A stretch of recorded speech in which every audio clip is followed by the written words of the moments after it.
এবার নদিয়ার বেথুয়া ডহরি অভয়ারণ্যে ঘুরতে গেলে পর্যটকদের কাটতে হবে না টিকিট।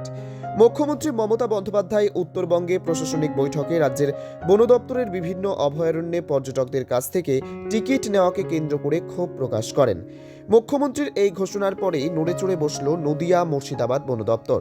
নদিয়ার বেথুয়া ডহরি অভয়ারণ্যে এতদিন পর্যন্ত পর্যটকদের জন্য টিকিট ছিল মাথাপিছু ১০০ টাকা। এই ১০০ টাকা টিকিট দিয়ে অনেকে পরিবার নিয়ে এলে অভয়ারণ্যের ভেতরে না ঢুকেই এক প্রকার ফিরে যেতেন। ২৪শে জানুয়ারি থেকে বেথুয়া ডহরি অভয়ারণ্যের টিকিট পদ্ধতি তুলে নিল বন দপ্তর। এদিকে অভয়ারণ্যের সামনে নোটিশ দিয়ে এই ঘোষণা করে বেথুয়া ডহরি অভয়ারণ্য কর্তৃপক্ষ। অভয়ারণ্যের টিকিট তুলে দেওয়ায় বেথুয়া ডহরি অভয়ারণ্যে ঘুরতে আসা পর্যটকদের অনেকেই খুশি। কেননা রাজ্যের বিভিন্ন প্রান্ত থেকে বেথুয়া ডহরি অভয়ারণ্যে অসংখ্য পর্যটক আসে। অভয়ারণ্যের ভেতরে হরিণ, ময়ূর, বেশ কিছু পাখি পক্ষী সহ ঘড়িয়াল ছাড়া বিশেষ কিছু দেখার নেই।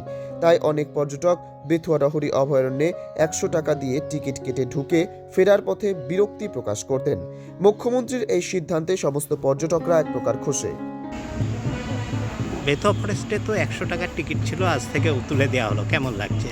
দেখুন, আমি তো আগে কোনোদিন এই ফরেস্টে আসিনি, আজকে প্রথমবার আসলাম। আর আমি জেনেই এসেছি যে এখানে ১০০ টাকা করে টিকিট, কিন্তু যখন এখানে এসে দেখলাম সরকার আজ থেকে ওই ১০০ টাকার টিকিটের মূল্যটা তুলে দিয়েছে, ফ্রি করে দিয়েছে। এবার হিসেব মধ্যে এটা ভালোই হয়েছে, আরও মানুষ ফ্রিতে দেখতে পারবে অভয়ারণ্যটা। এবার পুরোপুরি তুলে দেওয়ার থেকে কিছু টাকা নিয়ে এই ফরেস্টটা একটু উন্নতি করলে আর একটু ভালো লাগতো। এবার লোক সংখ্যাও বাড়বে, ভালো লাগবে। আপনার নাম? আমার নাম রূপম বাড়ুই, কোথা থেকে এসেছেন? কালনা থেকে।